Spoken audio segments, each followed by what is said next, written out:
Hallelujah.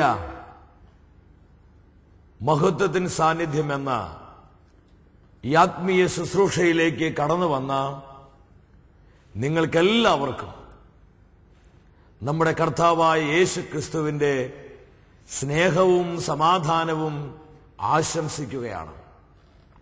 ഈ ശുശ്രൂഷയ്ക്ക് നിങ്ങൾ നൽകിക്കൊണ്ടിരിക്കുന്ന പ്രാർത്ഥനയ്ക്കും സ്നേഹത്തിനെല്ലാം വളരെ സന്തോഷത്തോടെ ഒരുപാട് നന്ദി നിങ്ങളെ നേരിട്ട് അറിയിക്കുകയാണ്. ഇന്നത്തെ ശുശ്രൂഷയിലൂടെ ദൈവത്തിന്റെ പരിശുദ്ധാത്മാവ് നമ്മുടെ ജീവിതങ്ങളെയും കുടുംബങ്ങളെയും നമ്മുടെ തലമുറകളെയും നമ്മുടെ സഭയെയും നമ്മളായിരിക്കുന്ന ഈ ലോകം മുഴുവനെയും വിശുദ്ധീകരിക്കുവാനായിട്ട് ആഗ്രഹിക്കുകയാണ്. ഇന്ന് നമ്മിലൂടെയാണ് ദൈവം ഈ ലോകത്തെ വിശുദ്ധീകരിക്കുന്നത്. അതുകൊണ്ട് തന്നെ ഇന്നത്തെ ശുശ്രൂഷയിൽ പ്രത്യേകമായി ഒരു കാര്യം നമ്മളെല്ലാവരും തന്നെ ശ്രദ്ധിക്കണം. ദൈവത്തിൽ നിന്ന് എനിക്ക് എന്ത് കിട്ടും എന്നുള്ള ആഗ്രഹത്തോടുകൂടെയല്ല നമ്മളിപ്പോൾ ആയിരിക്കേണ്ടത്. ദൈവത്തിന് നമുക്കെന്ത് കൊടുക്കാൻ പറ്റും, ഈ ഒരു തിരിച്ചറിവോടെ നിങ്ങൾ വചനത്തിന് മുൻപിലായിരിക്കുക. ലോകത്തിന്റെ വിശുദ്ധീകരണത്തിന് വേണ്ടി, തിരുസഭയുടെ വിശുദ്ധീകരണത്തിന് വേണ്ടി, അനേകമായിരം ജീവിതങ്ങളുടെയും കുടുംബങ്ങളുടെയും വിശുദ്ധീകരണത്തിന് വേണ്ടി നമ്മളെ തന്നെ കർത്താവിന് സമർപ്പിച്ചുകൊണ്ട് ദൈവമക്കളെ നമുക്ക് അല്പസമയം സ്തുതിച്ചു പ്രാർത്ഥിക്കാം. മാതാപിതാക്കളും മക്കളും കുടുംബത്തിൽ മറ്റുള്ളവരൊക്കെ സമൂഹങ്ങളിൽപ്പെട്ട ബഹുമാനപ്പെട്ട സിസ്റ്റേഴ്സ് നിങ്ങൾ എല്ലാവരും എഴുന്നേറ്റ് നിന്ന് ഒരു കുടുംബമായി നമ്മൾ കർത്താവിനെ മനം തുറന്ന് മഹത്വപ്പെടുത്തുകയാ. പരിശുദ്ധാത്മ കടന്നു വരികയാ.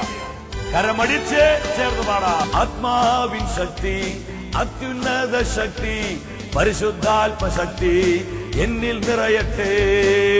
ആത്മാവിൻ ശക്തി, അമ്മാവനെ വിളിച്ചേ. അത്യുന്നത ശക്തി, പരിശുദ്ധാത്മശക്തി എന്നിൽ നിറയട്ടെ, നിറയട്ടെ, എന്നിൽ നിറയട്ടെ, സഭയിൽ നിറയട്ടെ, ലോകം മുഴുവൻ കത്തിപ്പടരട്ടെ. എന്നിൽ നിറയട്ടെ, സഭയിൽ നിറയട്ടെ, ലോകം മുഴുവൻ കത്തിപ്പടരട്ടെ.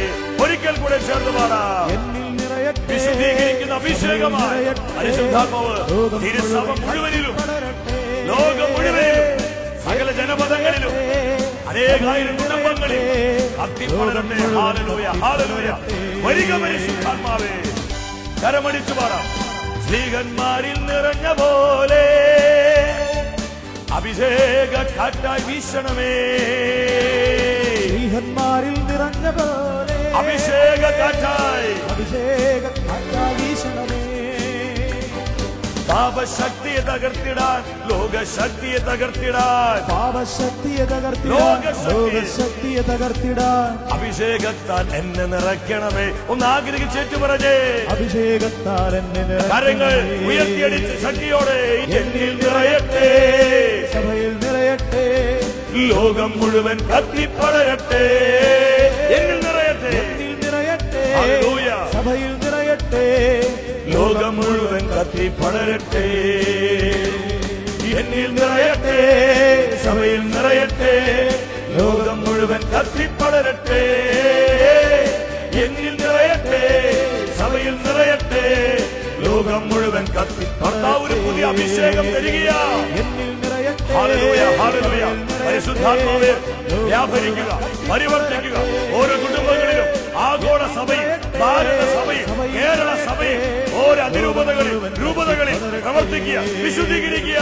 എന്നിൽ നിറയട്ടെ, സഭയിൽ നിറയട്ടെ, ലോകം മുഴുവൻ കത്തിപ്പടരട്ടെ. എന്നിൽ നിറയട്ടെ, സഭയിൽ നിറയട്ടെ, ലോകം മുഴുവൻ കത്തിപ്പടരട്ടെ. ഇരു കരങ്ങളും ഉയർത്തി സഭയുടെ വിശുദ്ധീകരണത്തിന് വേണ്ടി, ലോക ജനതയുടെ വിശുദ്ധീകരണത്തിന് വേണ്ടി, ഈ തലമുറയുടെ വിശുദ്ധീകരണത്തിന് വേണ്ടി കരങ്ങൾ ഉയർത്തി സ്തുതിച്ചു പ്രാർത്ഥിക്കും മക്കളെ. ഹല്ലേലൂയ, ഹല്ലേലൂയ, ഹല്ലേലൂയ, ഹല്ലേലൂയ. പരിശുദ്ധാത്മാവിനെ വിളിക്കേ. അഭിഷേകം പകരണമേ, അഭിഷേകം പകരണമേ, അഭിഷേകം പകരണമേ. ഹല്ലേലൂയ, ഹല്ലേലൂയ, ഹല്ലേലൂയ, ഹല്ലേലൂയ. ലോകത്തിന്റെ വിശുദ്ധീകരണത്തിന് വേണ്ടി ഞങ്ങളെ തന്നെ വിശുദ്ധീകരിക്കുക. കുടുംബങ്ങളുടെ വിശുദ്ധീകരണത്തിന് വേണ്ടി ഞങ്ങളെ തന്നെ വിശുദ്ധീകരിക്കുക. പരിശുദ്ധാത്മാവേ ശക്തിപ്പെടുത്തണമേ. ഹല്ലേലൂയ, ഹല്ലേലൂയ, ഹല്ലേലൂയ, ഹല്ലേലൂയ. എല്ലാ അശുദ്ധിയുടെ ബന്ധനങ്ങളും കത്തിച്ചാരമാകട്ടെ. ജഡമോഹങ്ങൾ കത്തിച്ചാമ്പലാകട്ടെ.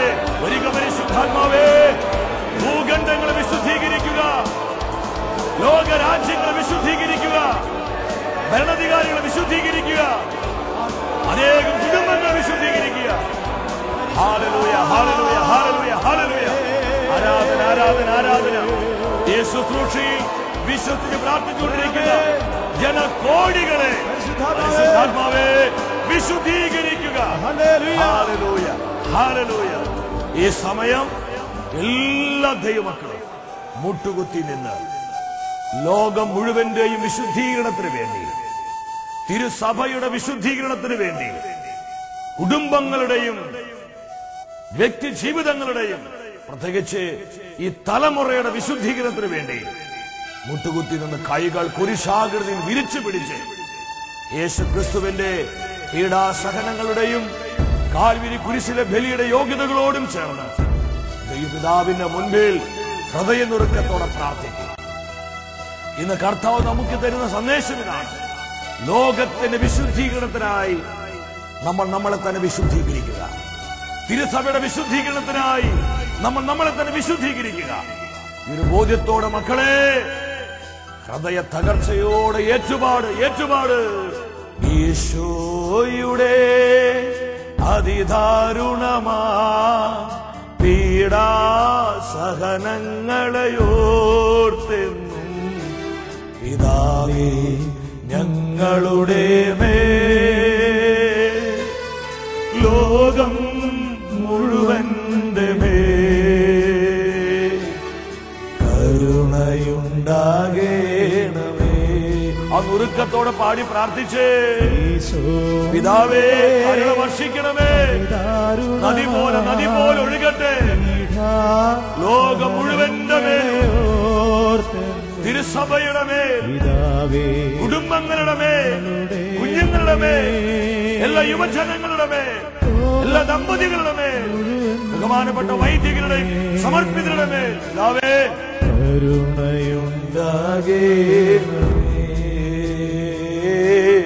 കരുണയുണ്ടാകേണമേ,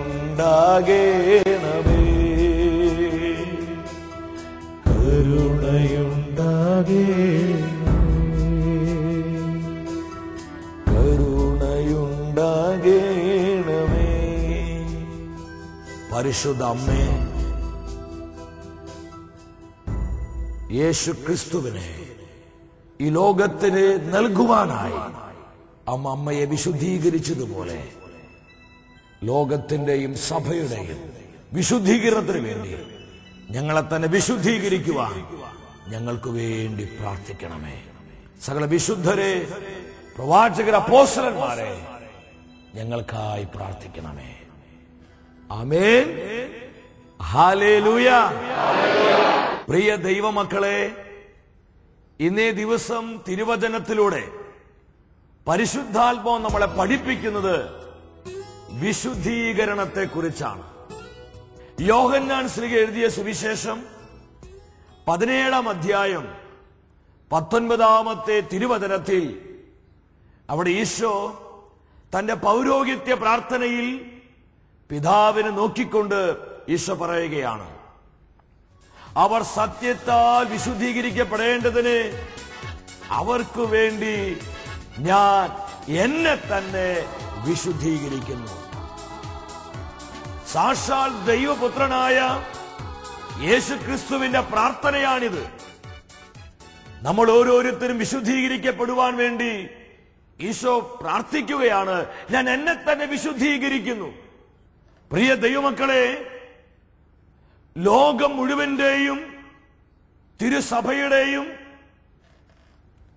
അനേകം കുടുംബങ്ങളുടെയൊക്കെ വിശുദ്ധീകരണത്തിന് വേണ്ടി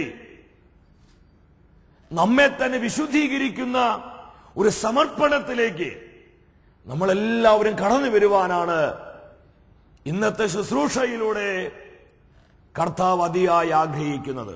ഹെബ്രായ പുസ്തകം 12-ാം അധ്യായം 2-ാം തിരുവചനത്തിൽ ദൈവത്തിന്റെ വചനം ഇപ്രകാരം പ്രഖ്യാപിക്കുകയാണ്: അവൻ തനിക്കുണ്ടായിരുന്ന സന്തോഷം ഉപേക്ഷിച്ച് അപമാനം വകവെക്കാതെ കുരിശ് ക്ഷമയോടെ സ്വീകരിച്ചു. ഈ വചനത്തിലൂടെ 3 കാര്യങ്ങൾ പരിശുദ്ധാത്മ നമ്മളെ പഠിപ്പിക്കുകയാണ്. നമ്മെ വിശുദ്ധീകരിക്കുവാൻ നമ്മുടെ കർത്താവ് കൊടുത്ത വില എന്താണ്? അവൻ എങ്ങനെയാണ് അവനെ തന്നെ വിശുദ്ധീകരിച്ചത്? 3 കാര്യങ്ങൾ. 1, അവൻ തനിക്കുണ്ടായിരുന്ന സന്തോഷത്തെ ഉപേക്ഷിച്ചു. യേശു തന്റെ സന്തോഷത്തെ ഉപേക്ഷിച്ചു. എന്തിനു വേണ്ടി? നമ്മുടെ വിശുദ്ധീകരണത്തിന് വേണ്ടി. എബ്രായ പുസ്തകം 1-ാം അധ്യായം 9-ാം വചനത്തോട് വരുമ്പോൾ കാണാൻ പറ്റും, ദൈവപിതാവ് ആനന്ദത്തിന്റെ തൈലം കൊണ്ട് അഭിഷേകം ചെയ്തതാണ് നമ്മുടെ കർത്താവായ യേശുവിനെ. അവൻ ആനന്ദത്തിന് ദൈവമാണ്. അവൻ ആനന്ദമുള്ളവനായിരുന്നു. യോഹന്നാന്റെ സുവിശേഷം 17-ാം അധ്യായം 13-ാം വചനത്തിൽ ഈശോ പിതാവിനോട് പ്രാർത്ഥിക്കുകയാണ്, ഞാൻ ഇതെല്ലാം അവരോട് സംസാരിച്ചത് എന്റെ സന്തോഷം അവരിൽ പൂർണ്ണമാകുവാൻ വേണ്ടിയാണ്. അപ്പൊ സന്തോഷത്തിന്റെ പൂർണ്ണതയുള്ളവനായിരുന്നു നമ്മുടെ കർത്താവായ ഈശോ. പക്ഷെ നമ്മെ വിശുദ്ധീകരിക്കുവാൻ, നമ്മുടെ വീണ്ടെടുപ്പിന് വേണ്ടി, നമ്മുടെ രക്ഷയ്ക്ക് വേണ്ടി വചനം വെളിപ്പെടുത്തുന്നു, അവൻ തനിക്കുണ്ടായിരുന്ന സന്തോഷം ഉപേക്ഷിച്ചു. പിതാവിനോടുള്ള മഹത്വത്തിൽ കോടാനുകോടി മാലാഖമാരുടെ സ്തുതിഗീതങ്ങളാൽ ആ മഹത്വത്തിന് അന്തരീക്ഷം വിട്ട് ആ സന്തോഷമെല്ലാം മാറ്റിവെച്ച് ദൂതന്മാരെക്കാൾ അല്പം താഴ്ന്നവനായി, അങ്ങനെയാ പറയുന്നേ. എബ്രായ പുസ്തകം 2-ാം അധ്യായം 9-ാം വചനം എടുത്ത് പഠിക്കുമ്പോൾ നമുക്കിത് കാണാൻ പറ്റും. താഴ്ന്നവനായി ഈ ലോകത്തിലേക്ക് ഇറങ്ങി വന്നു. പ്രിയമുള്ളവരെ, കർത്താവ് ഇന്ന് നമ്മോട് ചോദിക്കുകയാണ്, നമ്മൾ ലോകത്തിന്റെയും സഭയുടെയും കുടുംബങ്ങളുടെയും തലമുറകളുടെയൊക്കെ വിശുദ്ധീകരണത്തിന് വേണ്ടി ആഗ്രഹിച്ചാൽ മാത്രം പോരാ, അതിനുവേണ്ടി നമുക്ക് വില കൊടുക്കാൻ പറ്റൂ. നമ്മുടെ സന്തോഷങ്ങളെ ദൈവസ്നേഹത്തെ പ്രതി, ആത്മാക്കളുടെ രക്ഷയെ പ്രതി ഉപേക്ഷിക്കാൻ പറ്റൂ. ഇതാ കർത്താവിന് അറിയേണ്ടത്. എനിക്കറിയാം കുറെ കുഞ്ഞുങ്ങള്, അത് ചുമ്മാ പറയുന്നതല്ല, പല കുഞ്ഞുങ്ങളെയും വളരെ വ്യക്തിപരമായിട്ട് എനിക്ക് അടുത്ത് അറിയാവുന്നതുകൊണ്ട് ഞാൻ പറയാം. അവർ പഠിക്കുന്ന കലാലയത്തിൽ ലഞ്ച് ബ്രേക്കിനായിട്ട് ആ കുഞ്ഞുങ്ങളെ വിടുന്ന സമയത്ത് പെട്ടെന്ന് അവർ ഉച്ചഭക്ഷണം കഴിച്ച് അവിടെയുള്ള ചാപ്പലിൽ കയറി മുട്ടുകുത്തി ജപമാല ചൊല്ലി പ്രാർത്ഥിക്കുന്നു, കരുണക്കൊന്ത ചൊല്ലി പ്രാർത്ഥിക്കുന്നു, ദൈവത്തിന്റെ വചനം വിശ്വാസത്തോടെ ഏറ്റുപറഞ്ഞ് പ്രാർത്ഥിക്കുന്നു. വേണമെങ്കിൽ ആ കുഞ്ഞുങ്ങൾക്ക് അവരുടെ കൂട്ടുകാരുടെ കൂടെ കളിച്ചു തിരിച്ച് നടക്കാം, ആ ഫ്രീ ടൈം അവർക്ക് ഉല്ലസിക്കാം. പക്ഷെ അവരുടെ ഉല്ലാസങ്ങളും ആ സന്തോഷമൊക്കെ മാറ്റിവെച്ച് ലോകത്തിന്റെയും സഭയുടെയും നശിക്കുന്ന ആത്മാക്കൾക്ക് വേണ്ടി അവർ വില കൊടുത്ത് പ്രാർത്ഥിക്കുന്നു. ദൈവമക്കളെ, നമ്മുടെ ചില സന്തോഷങ്ങളെ ത്യജിക്കുവാൻ, ഉപേക്ഷിക്കാൻ നമ്മൾ തയ്യാറാകുമ്പോൾ നമ്മിലൂടെ കർത്താവ് ലോകത്തെയും തിരുസഭയെയും വിശുദ്ധീകരിക്കുവാനായി ഒരുങ്ങും. നമുക്ക് അർഹതയുള്ള സന്തോഷങ്ങളാണെങ്കിൽ പോലും അത് ഉപേക്ഷിക്കാൻ പറ്റുമോ? ഈ ലോകത്തിന്റെ വിശുദ്ധീകരണത്തിന് വേണ്ടി ഞാൻ ഇനി കുറച്ചു നാള് സിനിമ കാണുന്നില്ല, സീരിയലുകൾ കാണുന്നില്ല. ദൈവസ്നേഹത്തെ പ്രതി സഭയുടെ വിശുദ്ധീകരണത്തിന് വേണ്ടി എനിക്ക് സന്തോഷം പകരുന്ന ചില ആഹാര പദാർത്ഥങ്ങൾ, അല്പനാൾ മാംസം അല്ലെങ്കിൽ മത്സ്യം അല്ലെങ്കിൽ നമുക്ക് രുചികരമായ മറ്റു പല ഭക്ഷണങ്ങളും നമുക്ക് സന്തോഷത്തോടെ ഉപേക്ഷിക്കാൻ പറ്റുമോ? ആത്മാക്കളുടെ രക്ഷയ്ക്ക് വേണ്ടി അല്ലെങ്കിൽ എന്റെ കുടുംബത്തിന്റെ വിശുദ്ധീകരണത്തിന് വേണ്ടി ഞാൻ വളരെ സ്നേഹത്തോടെ കുറച്ചു നാളിനി മൊബൈൽ ഫോൺ ഉപയോഗിക്കുന്നില്ല. നിയമത്താലല്ല, നിർബന്ധത്താലല്ല, ഒരു അനുഷ്ഠാനവും ഒരു ആചാരവുമായിട്ടല്ല, ദൈവസ്നേഹത്തെ പ്രതി അതങ്ങ് ഉപേക്ഷിക്കുക ദൈവമക്കളെ. ആ സമർപ്പണത്തെ കർത്താവ് അനേകം ജീവിതങ്ങളിൽ കൃപയായി പകർന്നു കൊടുക്കും. 2-ാമത് വചനം പഠിപ്പിക്കുകയാണ്, അവൻ അപമാനം വകവെച്ചില്ല. തനിക്ക് ലഭിച്ച അപമാനങ്ങളെ അവൻ വകവെച്ചില്ല. വചനം പറയുന്നുണ്ട്, മാർക്കോസ് എഴുതിയ സുവിശേഷം 3-ാം അധ്യായം 21-ാം വചനത്തിൽ എന്താ വചനം വെളിപ്പെടുത്തുന്നതെന്നറിയോ? യേശുവിനെ സുബോധമില്ലെന്ന് അനേകര് പറഞ്ഞു, അവന് പ്രാന്താന്ന് പറഞ്ഞു. നമ്മളെ നോക്കി ആരെങ്കിലും പ്രാന്തെന്ന് വിളിക്കട്ടെ, നമ്മുടെ നാട്ടുകാരോ നമ്മുടെ പരിചയക്കാരോ ആരെങ്കിലും എന്താ പോണ് പ്രാന്ത, എന്താ പോണ് പ്രാന്തി എന്ന് വിളിച്ചാൽ എന്തായിരിക്കും? എന്താ അവിടെ നടക്കുക? യേശുവിനെ നോക്കി അവര് പറഞ്ഞു അവന് സുബോധം നഷ്ടപ്പെട്ടു, അവൻ പ്രാന്തനാണെന്ന് പറഞ്ഞു. 22-ാം വചനത്തിലോട്ട് വരുമ്പോൾ വീണ്ടും കാണാൻ പറ്റും അനേകർ യേശുവിനെ നോക്കി പറഞ്ഞു, അവന് പിശാചുണ്ട്. ഭ്രാന്ത് മാത്രമല്ല, അവൻ പിശാചുബാധയുള്ളവനാ. വേറെ കുറെ പേര് പറഞ്ഞു അവൻ തീറ്റപ്രിയനാ, അവര് തിന്നാ മാത്രം അറിയൂ, അവൻ ഭോജനപ്രിയനാന്ന് പറഞ്ഞു. ഇങ്ങനെ ഒരുപാട് അപമാനങ്ങൾ, പരിഹാസങ്ങൾ കർത്താവിനുണ്ടായി. പക്ഷെ വചനം പറയാ അവനതൊന്നും വകവെച്ചില്ല. എന്തിനെ പ്രതി? നമ്മുടെ വിശുദ്ധീകരണത്തെ പ്രതി, നമ്മുടെ രക്ഷയെ പ്രതി. പ്രവാചകനായ യെശയ്യായുടെ പുസ്തകം 50-ാം അധ്യായം 6-ാം വചനത്തിൽ കാണാൻ പറ്റും, പട്ടാളക്കാര് കർത്താവിന്റെ മുഖത്ത് കാർക്കിച്ചു തുപ്പി അവന്റെ താടി മീശ പറിച്ചു വലിച്ചു. നമ്മുടെയൊക്കെ മീശ വലിച്ച് ആരെങ്കിലും ഒന്ന് വലിക്കട്ടെ, നമ്മുടെയൊക്കെ താടി രോമം ആരെങ്കിലും ഒന്ന് പറക്കട്ടെ, നമ്മുടെ മുഖത്ത് ആരെങ്കിലും ഒന്ന് കാർക്കിച്ചു തുപ്പട്ടെ. അപ്പൊ കാണാം നമുക്ക് എത്ര പേർക്ക് യഥാർത്ഥത്തിൽ വിശുദ്ധിയുണ്ടെന്ന്, കൃപയുണ്ടെന്ന് അപ്പോഴേ മനസ്സിലാവുക. പക്ഷെ കർത്താവിന് മുഖത്ത് കാർക്കിച്ചു തുപ്പി, താടിമീശ പറിച്ച് വലിച്ചു. വചനം പറയുന്നത് തുപ്പിയവർക്കും താടിമീശ പറിച്ചവർക്കും അവൻ വീണ്ടും തന്റെ കവിളുകൾ കാണിച്ചു കൊടുത്തു. അപമാനം വകവെച്ചില്ല. മത്തായി ശ്ലീഹ എഴുതിയ സുവിശേഷം 26-ാം അധ്യായം 67-ാം വചനത്തിൽ പറയുന്നത്, അനന്തരം അവർ അവന്റെ മുഖത്ത് തുപ്പുകയും അവൻ അടിക്കുകയും ചെയ്തു. ക്രിസ്തുവേ, നിന്നെ അടിച്ചത് ആരാടാ? നീ പ്രവചിക്കാൻ പറഞ്ഞ് പട്ടാളക്കാർ യേശുവിനെ കളിയാക്കി, പരിഹസിച്ചു, അപമാനിച്ചു. പക്ഷെ അവൻ അതൊന്നും വകവെച്ചില്ല. ഇന്ന് നമ്മുടെ പലരുടെയും പ്രശ്നം എന്ന് പറയുന്നത് കളിയാക്കലുകളും നമ്മുടെ നേരെ വരുന്ന അപമാനങ്ങളും പരിഹാസങ്ങളും, മനസ്സിൽ പോലും ചിന്തിക്കാത്ത, അറിയാത്ത കാര്യങ്ങൾ നമുക്കെതിരെ പറഞ്ഞു വരുത്തി, വ്യാജമായി നമുക്കെതിരെ പറഞ്ഞു വരുത്തുമ്പോൾ എല്ലാം നമ്മൾ അനേകർ വേദനിക്കുകയാണ്, നമ്മൾ അനേകർ മുറിപ്പെടുകയാണ്, നമ്മൾ അനേകർ അസ്വസ്ഥപ്പെടുകയാണ്. നമ്മൾ ഇപ്പോഴും പലരും ഇതൊക്കെ കാണുകയും നമ്മുടെ ജീവിതത്തിൽ നേരെ ഇങ്ങനെയുള്ള അപഖ്യാതികളും പരിഹാസങ്ങളും നിന്ദനങ്ങളും കുറ്റാരോപണങ്ങളെല്ലാം കടന്നു വരുമ്പോൾ നമ്മളൊക്കെ പലരും ആ വരികൾ പാടി, മനോഹരമായൊരു പാട്ടാ, നെഗറ്റീവായി പറയുന്നതല്ല. പക്ഷെ ഇന്ന് നമ്മുടെ അവസ്ഥ വളരെ ഇതാ, ഒത്തിരി ഒത്തിരി സ്നേഹിച്ചോരെല്ലാം ഒത്തിരി നൊമ്പരം തന്നിടുമ്പോൾ ആ മുറിവ്, ഈ മുറിവ് എന്നൊക്കെ പറഞ്ഞ് നമ്മൾ ഈ മുറിവുകളുടെ പുറകെ പോണത് എന്തുകൊണ്ട് നമുക്കിത് വകവെക്കാൻ കഴിയുന്നില്ല? നമ്മുടെ ജീവിതത്തിൽ നേരെ വരുന്ന അപമാനങ്ങൾ, നിന്ദനങ്ങൾ, പരിഹാസങ്ങൾ ആത്മാക്കളുടെ രക്ഷയെ പ്രതി, ലോകത്തിന്റെ വിശുദ്ധീകരണത്തെ പ്രതി, സഭയുടെ വളർച്ചയെ പ്രതി വകവെക്കാതെ വരുമ്പോൾ പ്രിയമുള്ളവരെ, അത് കൃപയായി സ്വീകരിച്ച് കർത്താവിന് കൊടുക്കുമ്പോഴാണ് അനേകരുടെ ജീവിതങ്ങളിൽ നമ്മിലൂടെ അത്ഭുതകരമായ അഭിഷേകത്തെ കർത്താവ് പകരുന്നത്. ഹല്ലേലൂയ. ദാവീദ് രാജാവിന്റെ ജീവിതത്തിൽ പഴയ നിയമത്തിൽ നമുക്ക് കാണാനായിട്ട് പറ്റും. ദാവീദിന്റെ ഭൃത്യൻ ശിമെയി ദാവീദിനെ നോക്കിക്കൊണ്ട് ഇതാ ചത്ത പട്ടി പോകുന്നു പറഞ്ഞ് ദാവീദിനെ പരിഹസിക്കുക, നിന്ദിക്കുകയാണ്. അവൻ ആ രാജ്യത്തിന്റെ രാജാവാ.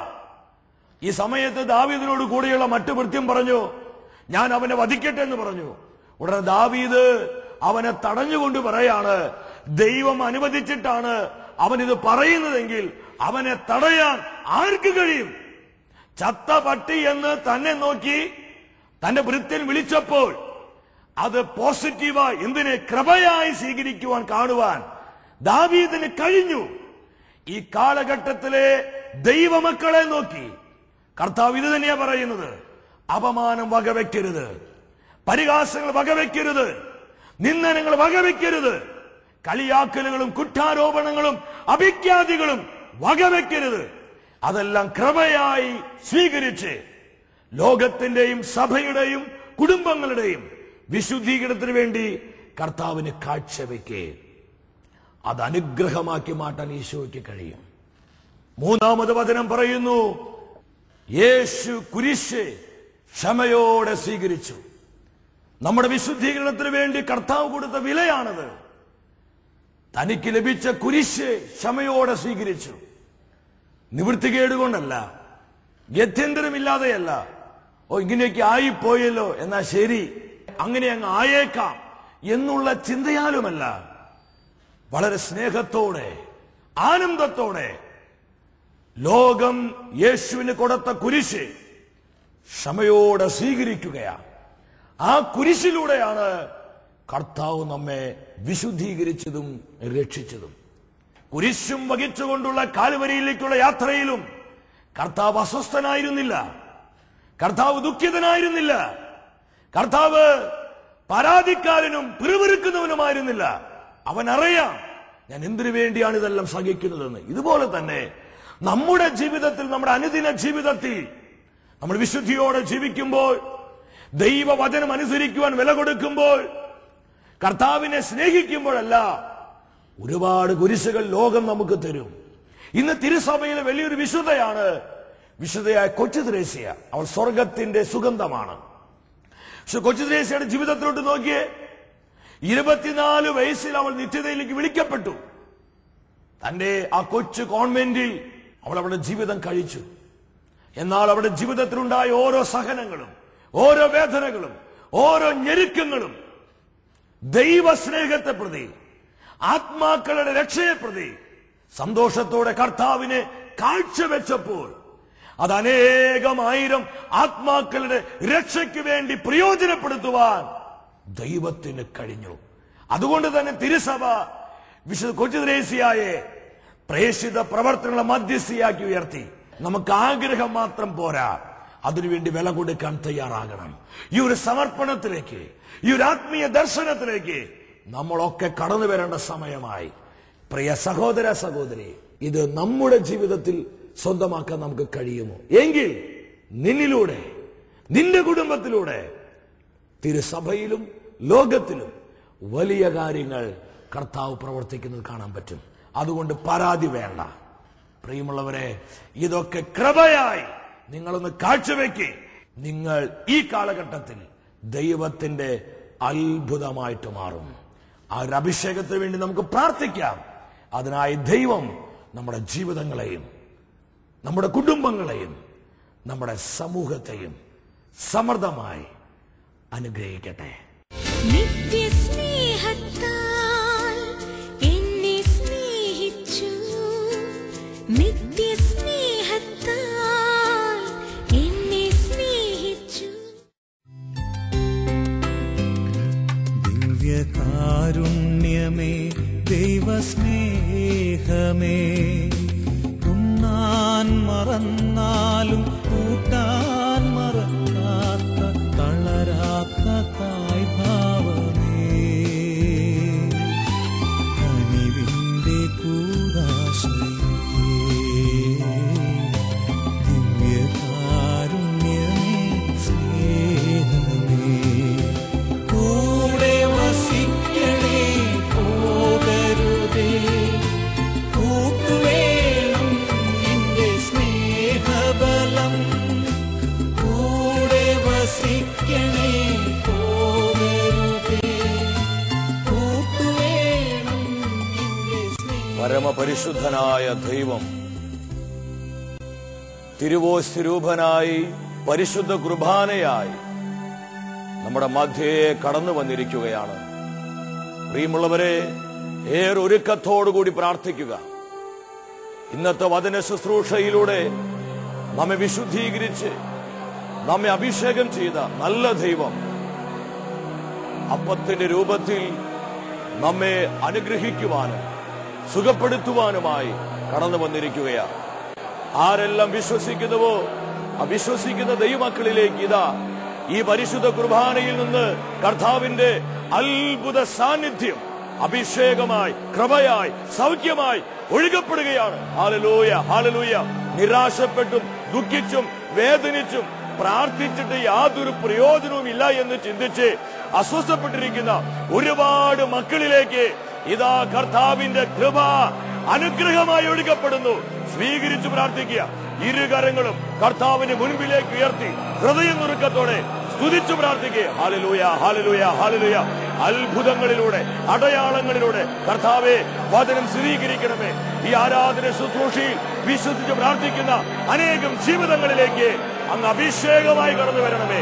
ഇതാ നിരവധി വ്യക്തികളിലേക്ക് കർത്താവ് തന്റെ അനുഗ്രഹം വാരിക്കോരി വിതറുകയാണ്. സ്വീകരിച്ചു പ്രാർത്ഥിക്കുക, വിശ്വസിച്ച് പ്രാർത്ഥിക്കും മക്കളെ. ഒരിക്കൽ കൂടെ സ്നേഹത്തോടെ യേശുവിനെ വിളിക്കേ. യേശുവേ, ഹല്ലേലൂയ, ഹല്ലേലൂയ, ഹല്ലേലൂയ. വാഴണമേ, ഇനി ഞാൻ